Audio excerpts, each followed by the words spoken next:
Ladies and gentlemen, I don't think it's every day that you get to talk to someone that has a resume like this man right here. Ollie, thank you so much for joining the channel. It's a pleasure. Thank you so much for doing this. It's a beautiful Sunday here in San Diego. We are here at the University of San Diego. Ollie's now former school. You graduated. No, I've coming back in the spring. That's news to me. So you're not done. I'm not done, no. You're not done. Just taking the fall off to play some professional tournaments and then 100% back here in the spring. Okay, should I redo this entire intro then? Or do people know that you're not playing the fall? I think people know that. Oh, well, because I'm not, when the rankings got posted, I wasn't on there. Okay, I so gotcha. I'm assuming that people kind of put 2 and 2 together and was like, okay. He's not. Yeah. Okay. Well, we're going to continue on that. Ollie, thank you so much for joining us today.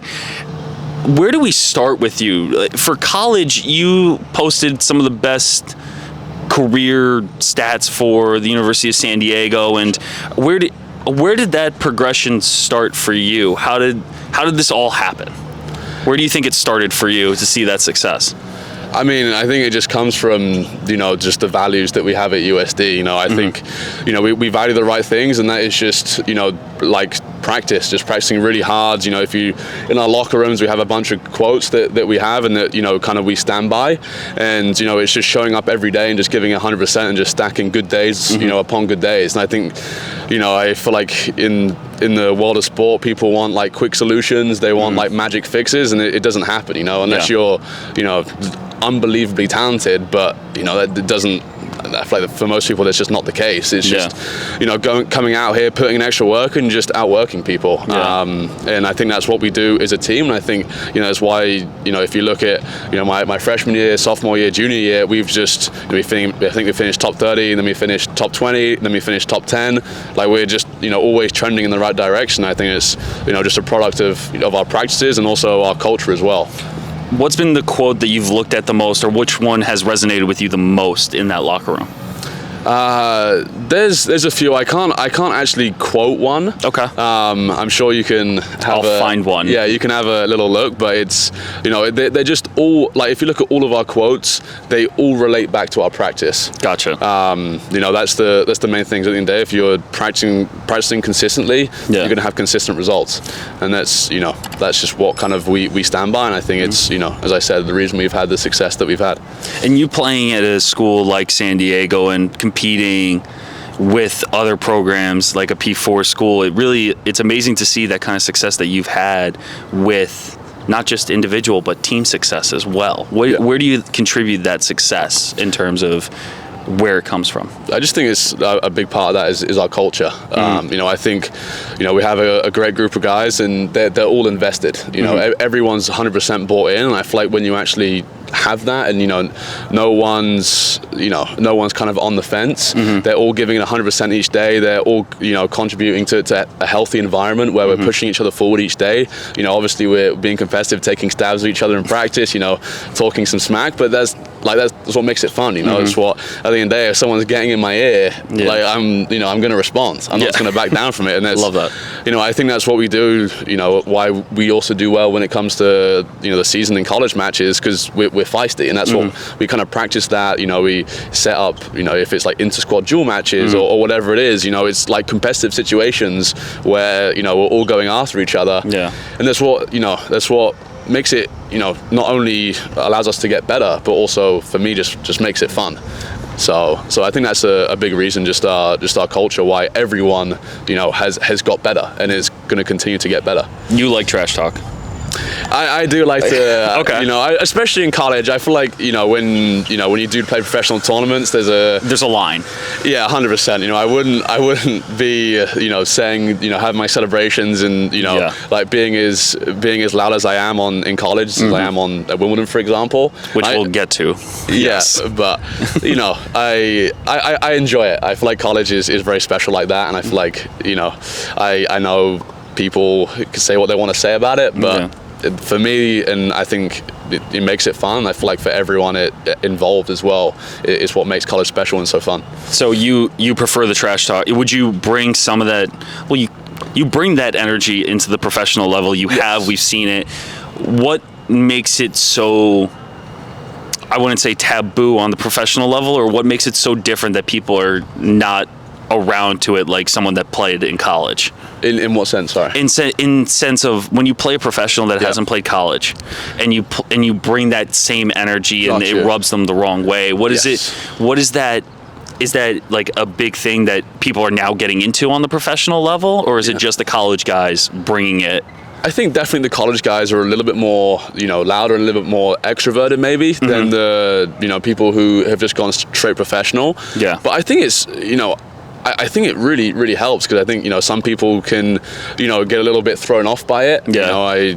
In Wimbledon, I had like in a couple matches, people, like, it wasn't me being disrespectful towards them, but I was just, being loud and, showing some emotion. I feel like that's, I feel like tennis kind of, especially if you look back previously and, has kind of had this etiquette where, it's, pretty like just quiet and, monotone. Yeah. But yeah, I think people are actually kind of, enjoying that people are not being almost like robotic, and they're actually showing some emotion, and they're, I feel like that's what makes it fun. Yeah. That you can see actually the emotional side of it as well, because tennis is incredibly emotionally demanding, and it's an incredibly tough sport, not only physically but mentally. You got to put yourself out there and put yourself through a lot of pain, a lot of suffering each match. It's, at the end of the day, if you want to win, that's what you have to do. Yeah. But I think people, I feel like the more traditional people don't like it, but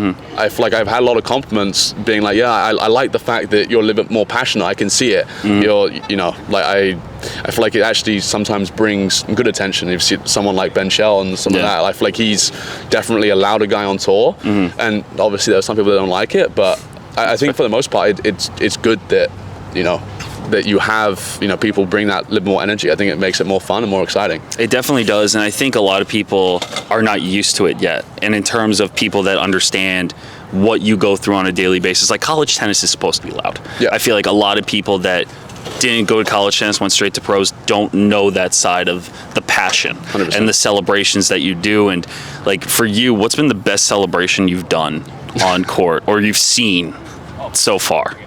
It's interesting, actually. Liam Draxler was definitely up there. Yes, that is such a good call. I love that. I remember, when he was at Kentucky, and he's just after he's won a set or something and won a game, and he's just running lines. That was pretty special. That's awesome. But I think for me, that's crossing a line. Personally, I find it quite funny, but I think if I was an opponent, I wouldn't find it that funny. Yes, that's fair. But I it's think the vibe. It's not like anything personal. It's just who he is. Exactly. Yeah. He's just an animal, and I feel like his celebrations definitely show that.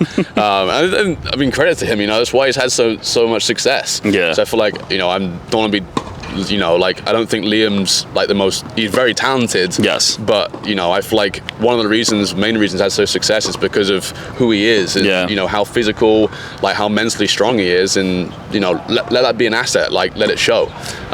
So that's definitely one that sticks out to me. I think too, when you talk about that type of, let's say, grit, when it comes to grit in college tennis, people don't understand what it,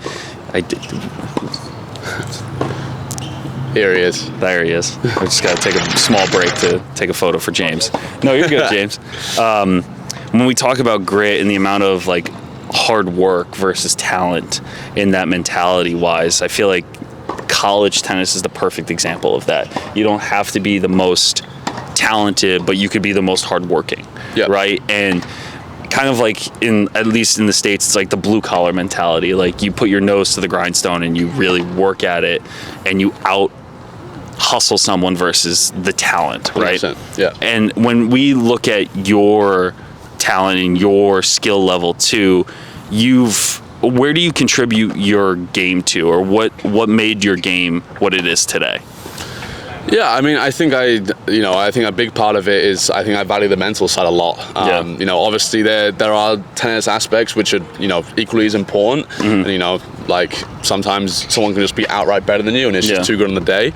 But I think I do a really good job. Every time I step on court, is that making it really physical, making it an emotional match, and and kind of just outworking the guy on the court and just being my teammates call me a little parasite, so That's insane. so That's a quote right there. so yeah, like I feel like that's one of the aspects that I tribute to it. And now I feel like I'm starting to put the tennis as well together, and I feel like when I can combine both of those, I feel like then I hopefully can, I've already had a good summer, but I can continue building on that summer, especially going into this fall. Yeah. But yeah, I think that's definitely something that's I feel like set me apart, is I feel like I'm just willing to outwork a lot of guys, in matches and stuff. And, I wouldn't say, at the end of the day, I feel like everyone can hit a tennis ball, everyone can hit cross. You look at practices and you're like, wow, this guy's incredible. Yeah. And, in a match, that might not be the case. Yeah. And, I feel like some people can get a little bit too obsessed with forehands and backhands. And obviously it is important. I'm not saying it's not. And, you have to work on individual areas in your game. But I feel like some people maybe, for me at least, don't pay enough attention to the mental side of things. Okay. And I think it's a massive element to it. Yeah. It's very rare, something that we preach as a program, that if you're more competitive than someone, that you lose. Like they've got to be just exceptionally better than you at tennis, and and just blow you off the court. Yeah.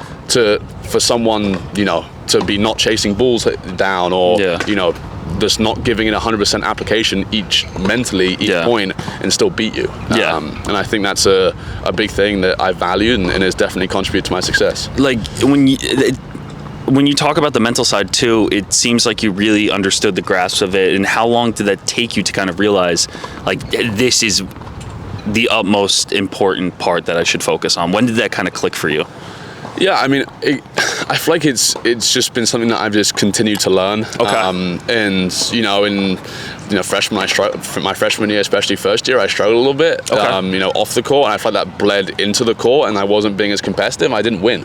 I feel like it's just, as soon as I take away that mental side, I just don't have the success that I that I can have. Yes. And I think that's just something that you just continue to learn. Is I don't know, for whatever reason, you could be tired, like especially, I think something that outlines that well is that, say I've if you look at my results, I've either got to a final or won a 15K, 25K, and I've lost first, second round the next week. Yeah. And that's just because emotionally it takes a big toll, to play 5 matches within a week, and then have a 1-2 day turnaround, and one of those days could be a travel day as well. Exactly.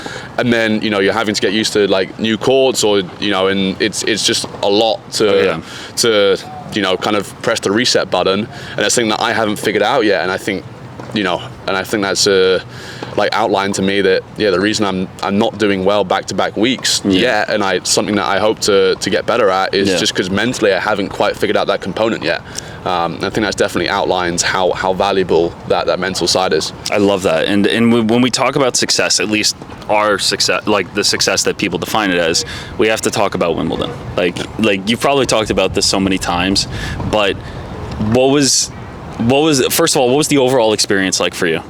Yeah, I mean, it was great. You get treated like royalty over there. It was honestly I feel like I shouldn't get used to it. You have to come back down to reality after. Yeah. But no, it was an incredible experience. I think it was just great for me. I hadn't even played a challenger match before that, just to really grasp what these guys are doing that sets them apart from everyone else. I remember actually August talking about it as well. When you go to like futures and stuff, there's some guys who are really talented, and their level is maybe even like the same, but they're just not as professional. They're not doing things as well as they could, and they're taking some shortcuts here and there, even if their talent levels are the same. And I feel like that that comes to surface in the match and in the results. I mean, especially when things get tight. And you go to Wimbledon, everyone's there, is warming up like hour before their practice, and then they having treatment, and then after their practice they're stretching, doing the right things, getting physio and taking care of themselves. And I feel like that's just why it comes back to my point that if you want to achieve what you want to achieve, that there's no like secret You know, there's no secret solution. It's not like there's just one piece of information that is gonna, you know, or like one coach that's gonna make you instantly get better. It's just putting in, you know, good day after good day and just consistently doing the right things. And I feel like that was, you know, really evident when I went to Wimbledon. I was like, okay, I understand why these guys are here. Yeah. And, you know, obviously there's a really good level, but I understand why, you know, some guys aren't, you know, playing futures just because they're. And I get, you know, it's something that I need to work on as well, just being more professional and doing the right things. Yeah. But it was just great to see that, you know, if I wanna play those types of tournaments week in, week out, I think that I have to, you know, be doing the right things and taking care of myself. Let me ask you a question. With that, how do you define professionalism? Like, professionalism to you could mean something completely different, but from another person. Interesting. Yeah, I think, you know, as I said there, it's just making sure that you're warming up correctly, and that as soon as, you know, I feel like it. You know, I mean, I'm not sure if some people are practicing like stupid hours, but I feel like there's only so many hours in the day that you can actually practice and actually mentally apply yourself. Yeah. But it's just what you do within those hours. And I feel like, you know, these guys who are really professional are making sure that, you know, as soon as they step on court, they're 100% mentally and physically, you know, they're there, and they're in the best, you know, possible shape that they can be, and they're really valuing that time. Yeah. Because at the end of the day, you know, we're human. We can't just be out there for 8 hours a day and not get fatigued and not get injured. This is not something that can happen. Exactly. But, you know, I just feel like these guys just value every single minute that they're on court. You know, and they're, as I said, like every day they're just stacking good days upon good days, and something that, you know, is very, like, something that we practice, like, preach a lot at USD, is that you can't make up for lost time. At the end of the day, if you have a bad practice, that practice is gone. It's not like you can just, you know, train 3 hours extra the next day. Yeah. That practice is gone. Yeah. And like, you can't get it back. Exactly. And it's the same thing if you're injured as well. It's something that, you know, like, you got to stay healthy, because if you have 2 months out, you can't get those 2 months back. It's not like you can just train for an extra 3 hours. Yeah. And, you know, and I feel like that's something that is, you know, just something that I feel like is really, like, important when it comes to professionalism, is that every time these guys step on the court, you know, they're doing everything before and after. Yeah. You know, and in the evening, whatever, they're eating right, they're taking care of their minds, so that they're giving it 100% application to every single ball when they're on court. I love that. And when so 1 through qualifiers, you step out onto the court for your first main draw match. Walk us through your like, what were you feeling? What was going on? Like, what was going on around you? Please subscribe. Thanks. Yeah, I mean, it was kind of good that I feel like I didn't overthink it too much. Like, really, my ignorance kind of helped me. Okay. Like, interesting. I'm actually kind of. I mean, maybe if I play there next year, like, I might, you know, now that I know what's going on, like, I might start overthinking a little more. I don't know. Hopefully not. Yeah. But it was, you know, I feel like just a big thing was, you know, I even remember when the draw came out, I was like, I don't know any of these. Like, I do know these guys, but like, I don't, like, know how they play. You know, I never played. You're not familiar or, like, understand, like, how they play or what's going on. Exactly. I was like, all these guys are good. Yeah. Like, that's all you can say. It doesn't matter who I play. Like, everyone's good, you know. Yeah. And yeah, like, I just went out there and just tried to play my game and my tennis, and I feel like I did a really good job not getting in my own way. Okay. I feel like it's very easy, you know, to overthink things and to be nervous and, you know, not do the things that makes me good. Yeah. And maybe get a little bit internal as well, just because you're nervous. You know, stop moving your feet, whatever it could be. And I feel like I did a good job actually just still valuing what makes me good. And I think, you know, and if I do that, you know, I think I've shown over Wimbledon, at least, you know, it's only for, you know, 5 matches, that I can, you know, compete with some of the best guys in the world. You know, and I just hope to continue with that. So is that your biggest takeaway from the tournament? If you were to summarize what you took from that experience or from that tournament, what would be that takeaway? Yeah, I mean, I think it's just a big takeaway was that actually I'm not as far off as I thought I was. Okay. You know, I'm not saying that I doubted myself, or, you know, I didn't think I was good, or I didn't think I deserved to be there. Because, you know, I think I've put in a lot of hard work, and, you know, I feel like I deserve to be there. But it was, you know, just it was great, just reassurance that, okay, Ali, like, what you're doing is the right thing. And I think it was great for our university and for our coaches as well, that what we're doing, you know, at USD is not only, you know, like, good for college tennis, but it also translates to the pros as well. Because at the end of the day, I feel like pretty much every single guy on our team wants to go pro. Yeah. And it's just, I feel like it was just great, that okay, what we're doing is right. We don't need to change anything. Just keep on doing what we're doing, showing up every day to practice. I mean, like results will come.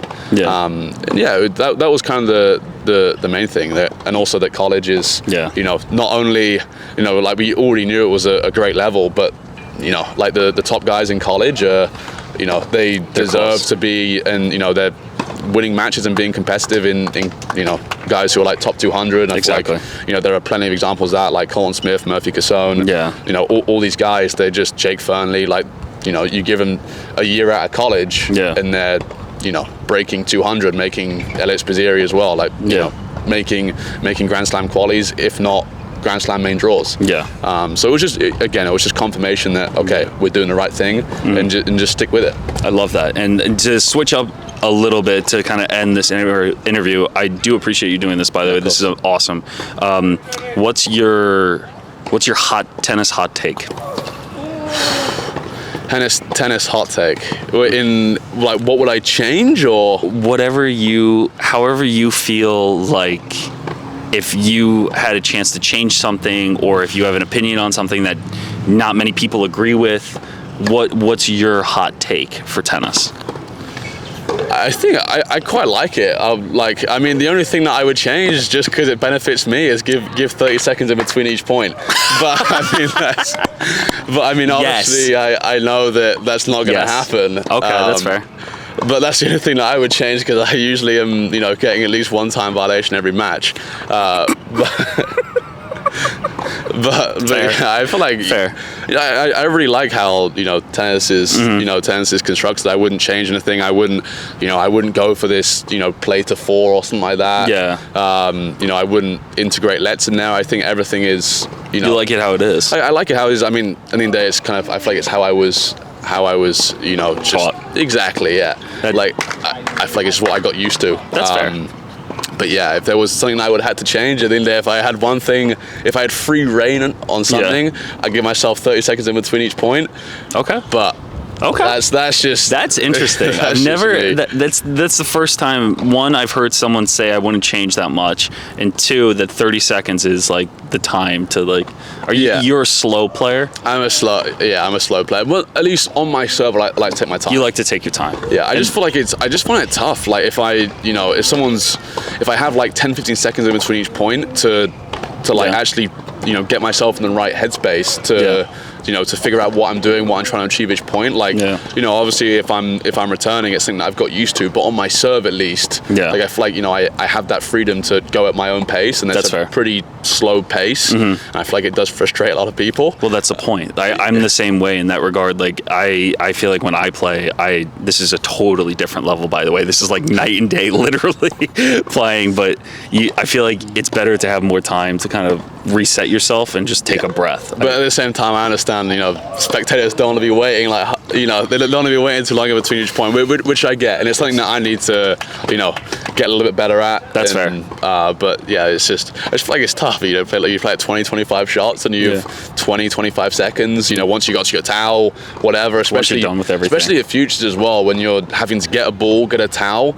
It's like sometimes, literally, by the time you've done those two things, 25 seconds is gone. That's crazy to me. So, but that's too much. Yeah, but that's just one thing that. That's fair. Sometimes I get caught out on, so. That's fair. Ollie, I can't thank you enough for doing this. I really do appreciate it. Of course. Please follow Ollie on Instagram. 10,000 followers. By the way, when I first posted about you for ITAs, I think you had like 1,700, and now you're at 10.1K. Yeah, it's like maybe, like 10 point something, yeah. Like, follow Ollie on Instagram. His Instagram handle is going to be right here. Ollie, thank you again for doing this. Thanks so much, Phil. Appreciate it. Thank you. That was perfect. Today's interview is brought to you by Universal Tennis Power Subscription.